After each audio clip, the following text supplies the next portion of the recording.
नवरात्रि का दिन मुंबई की सड़कों पर मां दुर्गा की शोभा यात्रा निकल रही थी। हर जगह लोग डांडिया और गरबा में मगन थे। लेकिन तभी बांद्रा में 3 अज्ञात लोगों ने एनसीपी के 66 वर्षीय फेमस लीडर बाबा सिद्दीक को गोलियों से भून डाला। उनके आसपास पुलिस का जमावड़ा भी था, पर ये तीनों ही शूटर्स ने उनके ऊपर पेपर स्प्रे से हमला करके उन्हें पहले ही अंधा कर दिया था। और फिर मुंह पर रुमाल बांधे ये शूटर्स पटाखों की गड़गड़ाहट के बीच बाबा सिद्दीकी को गोलियों से छलनी कर वहां से भाग गए। आनन फानन में उन्हें पास के लीलावती हॉस्पिटल में इलाज के लिए ले जाया गया, पर ज्यादा ब्लीडिंग होने की वजह से रात 11:30 बजे उनकी मौत हो गई। अगले दिन इस मर्डर के 2 दोषी शूटर्स करनैल सिंह और धर्मराज कश्यप पकड़े जाते हैं। वहीं एक शूटर अभी भी मुंबई पुलिस के हाथों से फरार रहता है और इसमें एक 4th अक्यूज्ड ज़ीशान अख्तर का नाम भी लोगों के सामने आता है। पर अभी तक पुलिस इस हमले के मास्टरमाइंड के बारे में नहीं जान पाई थी। लेकिन जब उन्हें शुब्बू लोनकर के नाम से फेसबुक पोस्ट मिला, तब जाकर उन्हें हत्याकांड के पीछे के मास्टरमाइंड का नाम पता चला। कुछ साल पहले सिद्धू मूसेवाला की हत्या भी किसी फेमस गैंगस्टर ने करवाई, और वो मास्टरमाइंड है लॉरेंस बिश्नोई, जो कि पिछले 10 सालों से जेल में बंद है और वहीं पर बैठे हुए अपने पूरे गैंग को ऑपरेट कर रहा है। पर सवाल यहाँ पर यह आता है कि आखिर लॉरेंस बिश्नोई ने एनसीपी लीडर बाबा सिद्दीक की हत्या क्यों करवाई? इसका सलमान खान से क्या कनेक्शन? लॉरेंस बिश्नोई, जिसके पिता खुद पुलिस में कांस्टेबल थे, वो इतना बड़ा गैंगस्टर कैसे बन गया? और आखिर उसकी सलमान खान के साथ किस बात की दुश्मनी है, जानने की कोशिश करेंगे आज के इस वीडियो में। दोस्तों, आज बिश्नोई समाज जिस आपराधिक घटना और गैंग की वजह से चर्चा में है, विडंबना तो देखिए कि उस समाज की पहचान पूरे भारत भर में अहिंसा के पुजारी के रूप में होती है। दरअसल बिश्नोई वो हिंदू पंथ है जिसका इतिहास गुरु जम्भेश्वर जी महाराज से जुड़ा हुआ है, जो कि एक महान संत, दार्शनिक और प्रकृति प्रेमी थे। आज से तकरीबन 573 साल पहले 1451 में इनका जन्म राजस्थान के नागौर जिले के पीपासर गांव में हुआ। वो शुरुआत से ही धार्मिक प्रवृत्ति के थे। लोग उनकी कहानी बताते हुए कहते हैं कि एक बार वो लगातार 7 वर्षों तक मौन रहे थे और इस बीच लोग उन्हें गूंगा नाम से भी पुकारने लगे थे। लेकिन जब वो 7 वर्षों के बाद अचानक बोल उठे, तब जाकर लोगों को उनकी चमत्कारी शक्तियों के बारे में अंदाजा। उनके प्रकृति के लिए प्रेम को लेकर भी लोग 2 कारण बताते हैं, जिसमें पहला ये था कि उस वक्त उस इलाके में हिंदुओं और मुसलमानों के बीच राजनीतिक प्रभुत्व के लिए संघर्ष चल रहा था। इसलिए गुरु जम्भेश्वर लोगों का ध्यान ऐसी बातों पर लगाना चाहते थे जिससे उनमें नैतिकता की भावना मजबूत हो। वहीं इसका दूसरा कारण ये भी बताया जाता है कि उस इलाके में लंबे वक्त तक अकाल पड़ा था और इसकी वजह से उनके मन में प्रकृति को बचाने का भाव। इसके बाद जब वो 34 वर्ष के हुए तो उन्होंने अपने एक अलग पंथ की शुरुआत की, जिसके लिए उन्होंने अलग 29 नियम बनाए। इनमें से 8 नियम प्रकृति और पशुओं के संरक्षण के बारे में थे, जिनमें शिकार करने और पेड़ों को काटने पर रोक थी, और 7 नियम सामाजिक व्यवहार के बारे में थे। वहीं उनके इन 29 नियमों में से 10 नियम खुद को साफ सुथरा रखने और स्वास्थ्य के बारे में थे, और 3 नियमों में भगवान विष्णु की पूजा को लेकर बात की गई। और इन्हीं 29 नियमों से बिश्नोई समाज का नाम भी अस्तित्व में आया। दरअसल तब 29 को 29 की जगह 20 और नोई कहा जाता था, जिससे मिलकर बिश्नोई शब्द की उत्पत्ति हुई और ये समाज भारत में अस्तित्व में आया। समय के साथ लोग इस पंथ को अपनाते गए और ये पंथ राजस्थान के साथ साथ उत्तर प्रदेश, मध्य प्रदेश और हरियाणा तक फैल गए। आज बिश्नोई समाज की पहचान पेड़ों और पशुओं के सबसे बड़े रक्षक के रूप में की जाती है और इसकी सुरक्षा के लिए वो अपने प्राणों तक की आहुति दे सकते हैं। बिश्नोई समाज में पौधों और पशुओं का बहुत महत्व है। दोस्तों, बिश्नोई लोग राजस्थान के खेजड़ी के पेड़ को बहुत पवित्र मानते हैं, कुछ ऐसे ही जैसे भारत के दूसरे हिस्सों में पीपल और बरगद को माना जाता। बिश्नोई समाज के बारे में खेजड़ी के वृक्षों को बचाने की कई कहानियां सुनाई जाती हैं, जिसमें एक कहानी साल 1604 में रामसरी गांव में कर्मा और गोरा नाम की 2 बिश्नोई महिलाओं की है। उनके बारे में कहा जाता है कि इन दोनों ने खेजड़ी के पेड़ों को कटने से बचाने के लिए अपनी जान दे दी थी। ऐसी ही एक कहानी साल 1643 के समय की है, जब बूचोजी नाम के एक बिश्नोई ग्रामीण ने होलिका दहन के लिए खेजड़ी के पेड़ों को काटे जाने की खिलाफत करते हुए अपनी जान दे दी। पर बिश्नोई इतिहास में सबसे ज्यादा कंट्रोवर्शियल घटना खेजरनी गांव की है, जो साल 1730 में, आज से 294 साल पहले, जब जोधपुर के महाराजा अभय सिंह नया महल बनवा रहे थे, तो उन्हें उसके लिए लकड़ी की जरूरत पड़ी। राजा के सैनिक और कर्मचारी इसके लिए खेजड़ी वृक्ष काटने के लिए वहां पहुंचे, लेकिन तब गांव की एक बिश्नोई महिला अमृता देवी की अगुवाई में खेजड़नी के पेड़ों को बचाने के लिए एक बड़ा आंदोलन शुरू हुआ। उन्होंने पेड़ों को काटने का विरोध किया, लेकिन राज्य के कर्मचारी नहीं माने और अड़ गए। गांव के लोग खेजड़नी के पेड़ों से लिपट गए, लेकिन महाराजा के सैनिक नहीं रुके। उन्होंने कुल्हाड़ियां चला दी और 13 सितंबर 1730 को बिश्नोई समाज के लगभग 363 लोगों ने पेड़ों को बचाते हुए प्राण न्यौछावर कर दिए।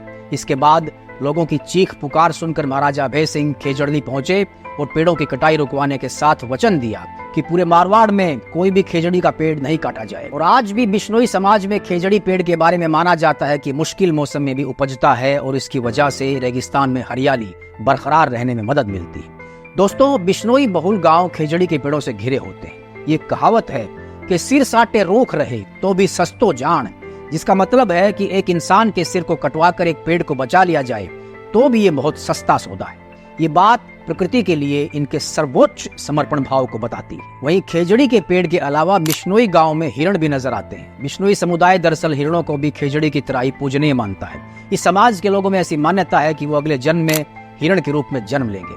बिश्नोई समाज में ये मान्यता है कि गुरु जम्भेश्वर ने अपने अनुयायियों से कहा था कि वो काले हिरण को उन्हीं का स्वरूप मानकर पूजा करें। यही वजह है कि काले हिरणों के शिकार पर बिश्नोई समाज सख्त नाराज हो जाता। और अभिनेता सलमान खान को लॉरेंस बिश्नोई ने इसी वजह से निशाना बनाया हुआ है। अब चूंकि लॉरेंस बिश्नोई की बात आ गई है तो आइए अब इस शख्स के अतीत पर एक नजर डालते हैं। लॉरेंस बिश्नोई का जन्म और अपराध की दुनिया में प्रवेश कैसे हुआ, पहले इस पर बात करते हैं। लॉरेंस का जन्म 12 फरवरी 1993 को पंजाब के फिरोजपुर में हुआ था और आप इससे अंदाजा लगा सकते हैं कि इसकी उम्र फिलहाल 30-31 साल के आसपास। लॉरेंस के पिता हरियाणा पुलिस में कांस्टेबल के पद पर काम किया करते थे, लेकिन कुछ सालों बाद उन्होंने अपना काम छोड़कर खेतीबाड़ी करने का फैसला कर लिया था। पर इस सब के बावजूद लॉरेंस के पिता उसकी पढ़ाई को लेकर काफी सजग और उन्होंने उसका एडमिशन पंजाब यूनिवर्सिटी में LLB में करवा दिया था। पंजाब यूनिवर्सिटी में आने के बाद ही लॉरेंस के गैंगस्टर बनने की शुरुआत। दरअसल कॉलेज लाइफ के दौरान बिश्नोई ने यहाँ के इलेक्शंस में पार्टिसिपेट करना शुरू कर दिया था और तभी उसकी मुलाकात मशहूर गैंगस्टर गोल्डी बरार से।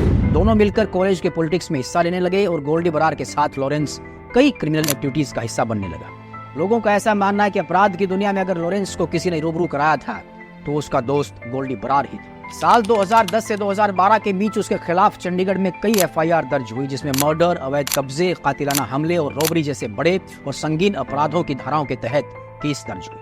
इस तरह कॉलेज लाइफ से ही लॉरेंस बिश्नोई ने वो सारे गैर कानूनी काम करने शुरू कर दिए, जिससे वो जेल पहुंच गया और फिर जेल में ही उसने अपने और भी अलायंसेस बनाए। बीच में कुछ दिनों के लिए वो जेल से बाहर आया और उस दौरान उसने अपने गैंग का विस्तार किया। इस तरह बिश्नोई धीरे धीरे अपराध की दुनिया का बादशाह बनता चला और पुलिस से बचने के लिए भागा भागा फिरने लगा। लेकिन साल 2014 की बात है जब राजस्थान पुलिस के साथ मुठभेड़ में उसे अरेस्ट कर लिया गया और दोबारा जेल भेज दिया गया, जहां से वो एक के बाद एक कई जेलों में ट्रांसफर हुआ और आज भी वो जेल से ही VoIP यानी कि वॉइस ओवर इंटरनेट प्रोटोकॉल की मदद से अपना गैंग चला। रिपोर्ट्स के मुताबिक आज उसके 5 राज्यों में तकरीबन 700 शूटर्स मौजूद हैं और दूसरे देशों में उसका नेटवर्क काफी मजबूत है। इन्हीं सब के बदौलत अभी उसने कुछ ही साल पहले फेमस पंजाबी सिंगर सिद्धू मूसेवाला को अपना शिकार बनाया था और खालिस्तानी अलगाववादी सख्तूल सिंह की हत्या की रिस्पॉन्सिबिलिटी भी उसने ली थी। अब लेटेस्ट न्यूज ये है कि उसने 12 अक्टूबर को बाबा सिद्दीक की जेल में बैठे बैठे ही हत्या करवा दी। लेकिन आखिर बाबा सिद्दीक की हत्या के पीछे लॉरेंस बिश्नोई का क्या मोटिव था, आइए इसे वीडियो के नेक्स्ट चैप्टर में जानते हैं। दोस्तों, बाबा सिद्दीकी के पॉलिटिकल और बिजनेस करियर दोनों की शुरुआत साल 1990 में हुई थी जब वो बांद्रा वेस्ट से कांग्रेस के एक युवा सदस्य बने थे। पर स्टेट पॉलिटिक्स में उनकी एंट्री साल 1999 में हुई जब कांग्रेस की टिकट पर उन्होंने बांद्रा वेस्ट से चुनाव लड़ा और इसमें उनकी जीत भी हुई। पर सबसे ज्यादा बाबा सिद्दीक अपने बॉलीवुड कनेक्शंस को लेकर फेमस थे, क्योंकि बाबा सिद्दीक ही थे जिन्होंने शाहरुख खान और सलमान खान की दुश्मनी को साल 2013 में खत्म करवाया। वो हर साल ग्रैंड इफ्तार पार्टी के लिए भी जाने जाते थे और इनकी इफ्तार पार्टीज किसी बॉलीवुड फिल्म फेयर शो से कम नहीं हुआ करती थी। इसमें हर तरह के एक्टर्स और एक्ट्रेसेस आया करते थे और इन्हीं इफ्तार पार्टीज में से एक पार्टी जब साल 2013 में हुई तो बाबा सिद्दीकी ने बॉलीवुड के 2 खानों की दोस्ती करवाई, जिनके बीच झगड़ा साल 2008 में कटरीना कैफ की बर्थडे पार्टी से शुरू हुआ। तकरीबन 5 साल बाद बाबा सिद्दीकी ने पूरी प्लानिंग के साथ अपनी इफ्तार पार्टी में दोनों की दुश्मनी खत्म कर उन्हें दोबारा से दोस्त बना दिया। लोग बताते हैं कि बाबा सिद्दीकी ने 17 अप्रैल 2013 में रखी इफ्तार पार्टी में जानबूझकर शाहरुख खान की सीट के साथ सलमान खान के पिता सलीम खान की सीट रखी, ताकि इस बहाने दोनों सुपरस्टार आमने सामने आए। और उस दिन हुआ भी कुछ वैसा ही। जब वो दोनों आमने सामने आए तो एक दूसरे से मिले और उन्होंने एक दूसरे को गले भी लगाए, जिसकी वीडियो और तस्वीरें सोशल मीडिया पर खूब वायरल हुई थी। इसके साथ ही दोनों की कई सालों तक चली दुश्मनी खत्म हो गई। तभी से बाबा सिद्दीकी की इफ्तार पार्टी लेजेंडरी माने जाने लगी, जिसमें बॉलीवुड और राजनीति की दुनिया के मशहूर लोग एक साथ नजर आते थे। लेकिन उसका ये बॉलीवुड कनेक्शन आगे चलकर उसकी मौत का कारण बनने वाला था, इस बात की भनक खुद बाबा सिद्दीकी को भी नहीं। दरअसल बाबा सिद्दीकी की हत्या के पीछे लॉरेंस बिश्नोई का पहला मकसद अपने साथी अनुज थापन की मौत का बदला लेना था। आज से 6 महीने पहले अप्रैल 2024 में 2 लोग विकी गुप्ता और सागर पाल ने साथ मिलकर सलमान खान के अपार्टमेंट खान्स गैलेक्सी के सामने गोलियां चलाई थी, जिसमें कैजुअलिटी तो कोई नहीं हुई थी, पर पुलिस ने दहशत फैलाने और सलमान की सिक्योरिटी कंसर्न को लेकर इन दोनों ही शूटर्स को अरेस्ट कर लिया था। और इनके अरेस्ट के बाद ही उन्हें एक तीसरे सप्लायर के बारे में पता लगा जिसने इन दोनों शूटर्स को वेपन्स अवेलेबल करवाए थे। वो इंसान 23 साल का अनुज थापन था। मुंबई पुलिस अनुज थापन को अरेस्ट कर उससे पूछताछ कर रही थी कि अचानक कुछ दिन बाद पुलिस कस्टडी में उसकी सुसाइड की खबरें न्यूज में आने लगी और फिर पता लगा कि अनुज ने जेल में ही अपनी बेडशीट का इस्तेमाल करके खुद को फांसी पर लटका लिया था। कहा गया कि उसको टॉर्चर करने के लिए बाबा सिद्दीकी ने पुलिस पर दबाव बनाया था। इसी का बदला लेने के लिए लॉरेंस बिश्नोई ने बाबा सिद्दीकी की हत्या कर दी थी। इनके इस क्लेम की जानकारी पुलिस को एक फेसबुक पोस्ट के द्वारा मिली, जो कि बिश्नोई गैंग के एक सदस्य शुभू लोनकर के फेसबुक हैंडल से पोस्ट हुआ था, जिसमें साफ साफ लिखा था कि सिद्दीकी पहले से ही दाऊद इब्राहिम और बॉलीवुड से जुड़े कई इलीगल डीलिंग्स का हिस्सा था।